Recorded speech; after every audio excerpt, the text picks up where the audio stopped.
विचारधारा की लड़ाई भी है, और विचारधारा की सिर्फ दो पार्टियां हैं हिंदुस्तान में, एक बीजेपी और आरएसएस और दूसरी कांग्रेस पार्टी।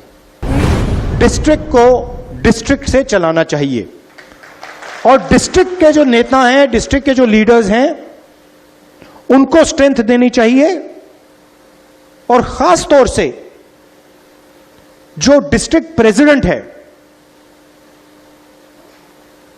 उसको जिम्मेदारी देनी चाहिए, उसको पावर देनी चाहिए। लोकसभा में विपक्ष के नेता और कांग्रेस सांसद राहुल गांधी ने कहा, चल रही लड़ाई सिर्फ राजनीतिक लड़ाई नहीं है, बल्कि भाजपा, आरएसएस और कांग्रेस के बीच विचारधारा की लड़ाई भी है। पूरा देश जानता है कि अगर कोई भाजपा को हरा सकता है तो वह सिर्फ कांग्रेस पार्टी है। अगर हमें देश में आरएसएस और भाजपा को हराना है तो इसका रास्ता गुजरात से होकर जाता है। हमारी पार्टी की शुरुआत गुजरात से हुई थी। आपने हमें हमारे सबसे बड़े नेता महात्मा गांधी और सरदार पटेल दिए, लेकिन गुजरात में हम लंबे समय से हतोत्साहित हैं। मैं आपके जिले के वरिष्ठ नेताओं से मिला, जिन्होंने मुझे बताया कि हमारे बीच प्रतिस्पर्धा रचनात्मक नहीं बल्कि विनाशकारी है। दूसरी बात, स्थानीय टिकट वितरण में स्थानीय लोगों को शामिल नहीं किया जाता। चर्चा का मुख्य मुद्दा यह था कि जिले को अहमदाबाद में नहीं चलाया जाना चाहिए, जिले को जिले से चलाया जाना चाहिए। जिले के नेताओं को मजबूत किया जाना चाहिए, जिलाध्यक्ष को जिम्मेदारी और शक्ति सौंपी जानी चाहिए। हम कुछ महीनों से इंटरनली खारगे जी और हमारी जो दिल्ली में सीनियर लीडरशिप है, हमारा डिस्कशन हो रहा है कि कांग्रेस पार्टी को हम मजबूत कैसे करें, क्योंकि सच में ये जो लड़ाई चल रही है ये राजनीतिक लड़ाई तो है, मगर ये विचारधारा की लड़ाई भी है, और विचारधारा की सिर्फ दो पार्टियां हैं हिंदुस्तान में, एक बीजेपी और आरएसएस और दूसरी कांग्रेस पार्टी।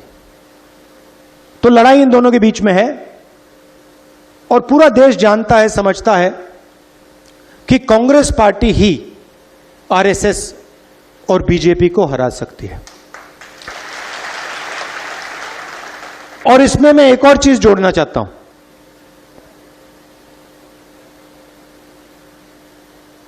कि सबसे पहले अगर हमने आरएसएस और बीजेपी को देश में हराना है तो रास्ता गुजरात के थ्रू जाता है। हमें पहले यहां पर जो हमारी ओरिजिनल फाउंडेशन थी, हमारी पार्टी भी, अगर आप सोचें, हमारी पार्टी भी गुजरात से ही शुरू हुई थी। हमारे सबसे बड़े जो नेता थे महात्मा गांधी, वो आपने हमें दिए थे, और सरदार पटेल जी भी आपने हमें दिए। तो हमारी विचारधारा भी, हमारी पार्टी भी यहीं से शुरू हुई है। मगर काफी सालों से हम डिमोरलाइज से हैं। गुजरात में डिमोरलाइजेशन है नहीं है ना? थोड़ा लग रहा है कि भाई ये बड़ा मुश्किल काम है। तो मैं यहां आया हूं आपको बताने कि ये कोई मुश्किल काम नहीं है, ये आप लोगों के लिए आसान काम है। और आप देख लेना, हम ये काम गुजरात में पूरा करके छोड़ेंगे।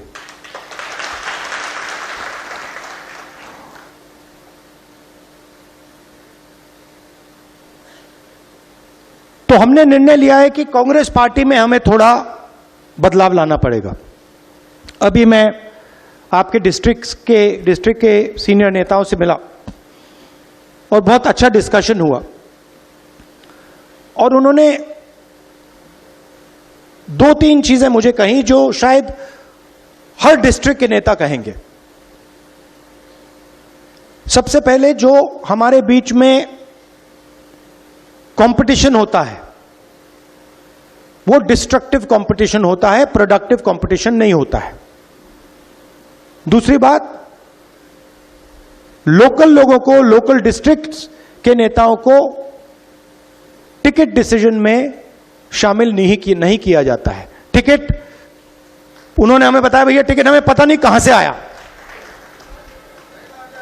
पता नहीं कहां से, मतलब आसमान से टपक के आ जाते हैं, राइट।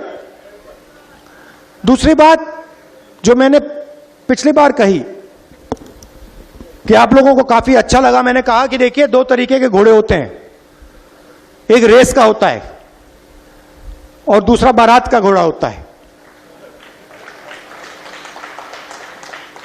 अच्छा, उसमें तीसरा भी होता है, उसको जोड़ देता हूं, एक लंगड़ा घोड़ा भी होता है। और आप ही ने मुझे यह बात बताई कि देखिए राहुल जी, प्रॉब्लम क्या है कि कांग्रेस पार्टी कभी कभी रेस के घोड़े को बारात में बेच देती है और बारात के घोड़े को रेस में दौड़ा देती है। तो हम ये बात इन घोड़ों को हम थोड़ा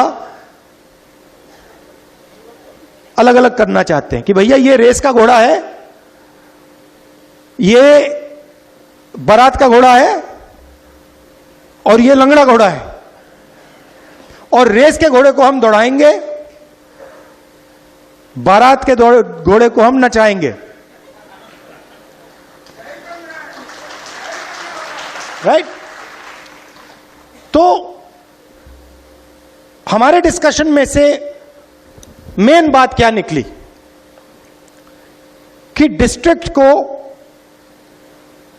अहमदाबाद से नहीं, डिस्ट्रिक्ट को डिस्ट्रिक्ट से चलाना चाहिए, और डिस्ट्रिक्ट के जो नेता हैं, डिस्ट्रिक्ट के जो लीडर्स हैं, उनको स्ट्रेंथ देनी चाहिए, और खास तौर से जो डिस्ट्रिक्ट प्रेसिडेंट है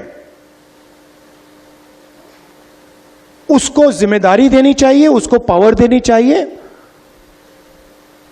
और उसके हाथ मजबूत करने चाहिए। और यह काम हम अब शुरू कर